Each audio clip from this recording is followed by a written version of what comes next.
Hello viewers, हम तैयारी कर रहे हैं कक्षा 9वीं हिंदी विषय के ब्रिज कोर्स की। और इस वर्ष आपका ब्रिज कोर्स की नई बुक आई है जिसका हम फुल सॉल्यूशन कर रहे हैं। तो आज के वीडियो में हम बुक के पेज नंबर 22, 23, ठीक है, 22, 23 और 24 का फुल सॉल्यूशन करेंगे, जिसमें जो टॉपिक दे रखा वह है वाक्य विन्यास। ठीक है, वाक्य विन्यास। और इसके साथ ही आज के वीडियो में हम संज्ञा भी पढ़ लेंगे, संज्ञा के प्रकार और संज्ञा से संबंधित सारी जानकारी। तो ये बहुत ही अच्छा यहाँ पर व्याकरण दे रखा, और ये ऐसा व्याकरण है जो आपके आगे भी काम आएगा प्रतियोगी परीक्षाओं तक। तो शुरू करते हैं। वाक्य विन्यास का अर्थ है शब्दों, वाक्यांश और उपवाक्यों को एक वाक्य में अर्थपूर्ण और व्याकरणिक रूप से सही क्रम में व्यवस्थित करना। ठीक है, वाक्य विन्यास का क्या अर्थ है कि शब्दों, वाक्यांशों, उपवाक्यों को एक वाक्य में हम अर्थपूर्ण और व्याकरणिक रूप से सही क्रम में व्यवस्थित करें। यह भाषा का एक महत्वपूर्ण हिस्सा है जो बताता है कि वाक्यों को कैसे बनाया जाता है ताकि वे स्पष्ट और सुसंगत लगे। सरल हिंदी वाक्यों में कर्ता पहले, कर्म बीच में और क्रिया अंत में आती है।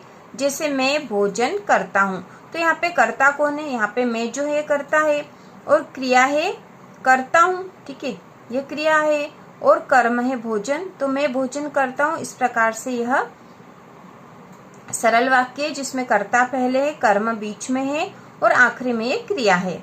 यहाँ पर अब हम देखेंगे वाक्य की परिभाषा। तो वाक्य की परिभाषा है पूर्ण अर्थ की प्रतीति कराने वाला शब्द समूह वाक्य है। ठीक है, पूर्ण अर्थ को प्रतीति मतलब बताने वाला जो शब्द समूह वाक्य है। इस प्रकार वाक्य के दो लक्षण होते हैं।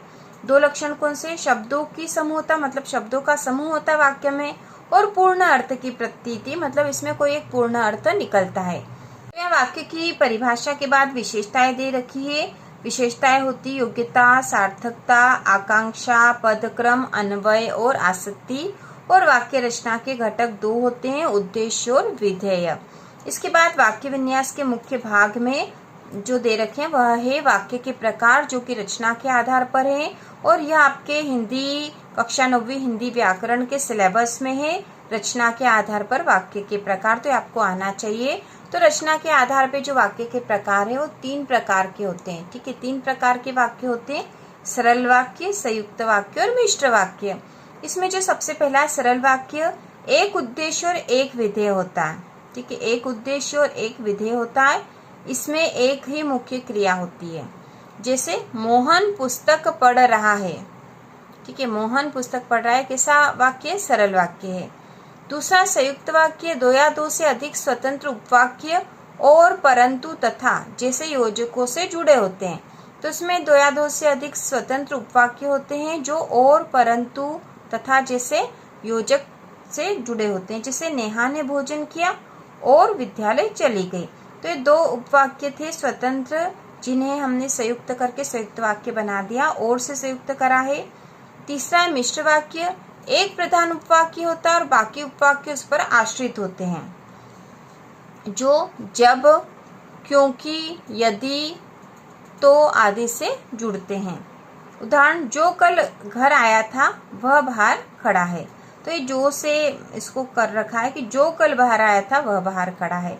तो इस प्रकार से यह है मिश्र वाक्य। इसके बाद वाक्य रूपांतरण, एक प्रकार से दूसरे में बदलना वाक्य रूपांतरण कहलाता है। तो यह भी आपके कोर्स में है, वाक्यों का रूपांतरण। तो अर्थ के आधार पर वाक्य के भेद और उनके उदाहरण। तो अर्थ के आधार पर जब हम वाक्यों का भेद करेंगे तो ही हमें यह अर्थ के आधार पर वाक्य के भेद करने पर ही वाक्य के रूपांतरण करना आएगा। तो अर्थ के आधार पर वाक्य के 8 प्रकार होते हैं। सबसे पहले हम इनको देख ले। विधानवाचक, विधिवाचक या सकारात्मक। ठीक है, इसे सरल वाक्य भी बोलते हैं। विधानवाचक वाक्य, विधिवाचक वाक्य, सकारात्मक वाक्य या सरल वाक्य। दूसरा होता है निषेधवाचक वाक्य, या इसे नकारात्मक वाक्य भी कहते हैं। तीसरा है आज्ञावाचक वाक्य, प्रश्नवाचक वाक्य, इच्छावाचक वाक्य, संकेतवाचक वाक्य, संदेहवाचक वाक्य और विस्मयादिबोधक वाक्य। अब जैसे सबसे पहला जो विधानवाचक वाक्य था, इसमें के साथ कोई सरल बात कही जाती है और ये एक सरल वाक्य होता है। इसका उदाहरण है वह पुस्तक पढ़ता है, सामान्य वाक्य है यह। इसके बाद जैसे निषेधवाचक है नकारात्मक वाक्य, तो इसमें नकारात्मक भाव होता है। उदाहरण क्या है इसका, वह पुस्तक नहीं पढ़ता है, तो ये नकारात्मक भाव हो गया यहाँ पर। इसके बाद आज्ञावाचक वाक्य, इसमें कोई आदेश या आज्ञा दी जाती है। इसका उदाहरण है पुस्तक इधर लाओ, तो यहाँ पर आज्ञा दी है कि इधर लेके आओ। प्रश्नवाचक वाक्य, तो प्रश्नवाचक शब्द का प्रयोग होता है और इसका उदाहरण है क्या तुम्हारे पास पुस्तक है। इच्छावाचक वाक्य, और देखो ये प्रश्नवाचक वाक्य में आखिरी में प्रश्नवाचक चिन्ह भी लगेगा, ये भी ध्यान रखना है। इच्छावाचक वाक्य जिसमें कोई इच्छा या कामना बताई जाए, कामना सद्भावना इच्छा इसमें बताई जाती है। जैसे उदाहरण क्या है, ईश्वर तुम्हारी उम्र लंबी करे, तो ये इच्छावाचक वाक्य है। इसके बाद ये संकेतवाचक वाक्य, ये शर्त पर निर्भर करते हैं। जैसे यदि तुम पढ़ोगे तो उत्तीर्ण हो जाओगे, यदि तुम पढ़ोगे तो उत्तीर्ण हो जाओगे, तो ये संकेत है कि यदि पढ़ोगे तो उत्तीर्ण होगे। इसके बाद ये संदेहवाचक वाक्य, संदेह की भावना या शायद, जैसे उदाहरण शायद वह पढ़ रहा है, ठीक है, क्योंकि संदेह है तो इसलिए लिखा है यहाँ पे शायद, और हो सकता कि वो नहीं भी पढ़ रहा क्योंकि शायद कहा है। इसके बाद जो आखिरी वाला है वह विस्मयादिबोधक वाक्य है। इसमें हर्ष, घृणा, विस्मय, शोक के भाव होते हैं और इसका उदाहरण है अरे तुम आ गए। और विस्मयादिबोधक जो वाक्य है इसमें विस्मयादिबोधक चिन्ह लगा होता है जो इस प्रकार का होता है, ठीक है, इस प्रकार का होता है, ये विस्मयादिबोधक चिन्ह है। और विस्मयादिबोधक वाक्य में चिन्ह लगता ही है अरे वाह के बाद, जैसे यहाँ लगा अरे तुम आ गए, तो ये विस्मयादिबोधक वाक्य का उदाहरण है। इसके बाद अगला जो पेज नंबर 23 पर है, ठीक है, पेज नंबर 23 हम हल कर रहे हैं अब, और इसमें कार्यपत्रक 1 दे रखा है, अर्थ के आधार पर वाक्यों के भेद उनके सामने लिखिए।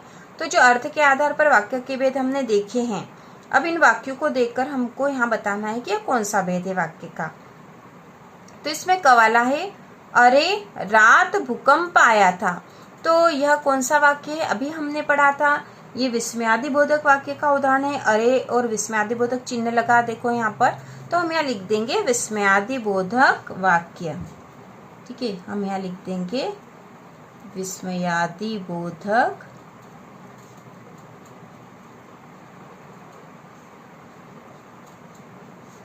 वाक्य, ठीक है, विस्मयादिबोधक वाक्य लिख दिया हमने यहाँ। इसके बाद खवाला है कल कौन आ रहा है, तो इसके पीछे देखो प्रश्नवाचक चिन्ह लगा है, तो इसको देख के हम आसानी से ही बता सकते हैं कि हाँ प्रश्नवाचक चिन्ह है तो यह प्रश्नवाचक वाक्य है। तो हम यहाँ लिख देंगे प्रश्नवाचक वाक्य। इसके बाद गवाला देखो आपकी यात्रा शुभ हो, तो यहाँ पे क्या है, यहाँ पे कोई इच्छा बताई गई है कि आपकी यात्रा शुभ हो, ऐसी इच्छा है, तो ये कैसा वाक्य है, इच्छावाचक।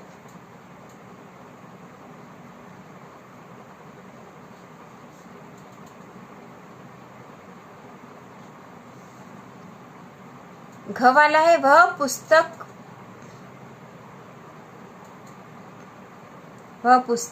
पढ़ रही थी, आना था, ठीक है, गलत लिख छपा हुआ है यहाँ पर, वह पुस्तक पढ़ रही है, तो इस तरह का वाक्य कैसा हो जाएगा, वह पुस्तक पढ़ रही मान लो ये वाक्य हो, तो ये हो जाएगा विधानवाचक या सरल वाक्य, विधानवाचक, ठीक है, क्योंकि पढ़ी पढ़ लिखा तो ये तो गलत लिखा है यहाँ पे, वह पुस्तक पढ़ रही है होगा, और ये विधानवाचक वाक्य का उदाहरण है। और इसके बाद अगला जो है शायद आज वर्षा हो, तो यहाँ शायद लिखा तो इससे आप समझ ही गए होंगे कि शायद वाले जो वाक्य है वो संदेहवाचक वाक्य होते हैं, तो हम यहाँ लिख देते हैं संदेहवाचक वाक्य। तो इस प्रकार से हमने ये कार्यपत्रक 1 हल कर लिया है। इसके बाद देखेंगे कार्यपत्रक 2 वाक्य परिवर्तित कर लिखिए। इसमें कवाला है वह पानी पी रहा है, प्रश्नवाचक वाक्य बनाना है इसको हमें, ठीक है, तो हम यहाँ पर लिख देंगे क्या वह पानी पी रहा है, क्या वह पानी पी रहा है, और आखिरी में क्या आएगा इसमें प्रश्नवाचक चिन्ह आएगा इसमें, तो ही यह प्रश्नवाचक वाक्य कहलाएगा। अब इसके बाद क वाला है क्या वह सो रहा है, इसको हमें विधिवाचक वाक्य बनाना। तो विधिवाचक वाक्य सरल वाक्य होता है, तो यहाँ लिखा क्या वह सो रहा है, तो इसके स्थान पर सरल वाक्य क्या हो जाएगा, वह सो रहा है। यह एक साधारण या विधानवाचक वाक्य और आखिरी में आएगा इसमें पूर्ण विराम। इसके बाद ग वाला है कल मालिक आया था, इसे निषेधवाचक वाक्य बनाना है। तो हम यहाँ लिख देंगे कल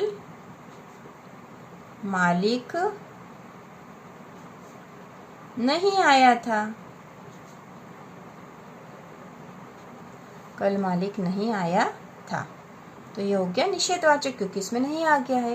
तो इस प्रकार से यहाँ पर हमने कार्यपत्रक 2 भी कर लिया है। अब इसके बाद जो अगला टॉपिक इसी में हम शुरू कर देंगे वह है संज्ञा। तो संज्ञा हिंदी व्याकरण का सबसे महत्वपूर्ण आधार है। सरल शब्दों में कहे तो दुनिया में हर वस्तु का नाम है और उसी नाम को व्याकरण की संज्ञा कहते हैं। ठीक है, संज्ञा मतलब क्या होता है, नाम। किसी भी वस्तु को जो नाम दे दिया जाता है वही उसकी संज्ञा है। और जैसे कि हम इंग्लिश में भी याद करते हैं, noun is a naming word, मतलब नाम बताने वाला शब्द ही संज्ञा है। अब इसकी परिभाषा देख लेते हैं। किसी व्यक्ति, वस्तु, स्थान, प्राणी या भाव के नाम का बोध कराने वाले शब्दों को संज्ञा कहते हैं। किसी व्यक्ति, वस्तु, स्थान, प्राणी या भाव के नाम का बोध कराने वाले शब्दों को संज्ञा कहते हैं। अब उदाहरण देख लो, जैसे व्यक्ति, तो व्यक्तियों के नाम जैसे राम, सीता, मयंक। इसी प्रकार वस्तुओं के नाम जैसे पुस्तक, मेज, पंखा। स्थान के नाम जैसे दिल्ली, भारत, विद्यालय। भाव के नाम जैसे बचपन, मिठास, क्रोध। तो ये सारे ही क्या है, संज्ञा है। अब संज्ञा के भेद हम देखेंगे। तो संज्ञा के जो है 5 भेद होते हैं। इसमें है, सबसे पहला है व्यक्तिवाचक संज्ञा। ठीक है, पहला है व्यक्तिवाचक संज्ञा, दूसरा है जातिवाचक संज्ञा, तीसरा है भाववाचक संज्ञा, चौथा है समूहवाचक संज्ञा और द्रव्यवाचक संज्ञा। व्यक्तिवाचक, जातिवाचक, भाववाचक, समूहवाचक और द्रव्यवाचक।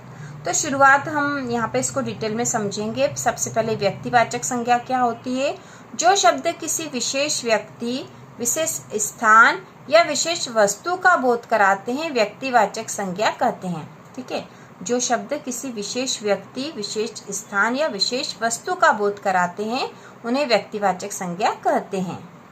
इसका उदाहरण है महेंद्र सिंह धोनी, गंगा, ताजमहल, रामायण आदि। तो ये सब व्यक्तिवाचक संज्ञा के उदाहरण हैं।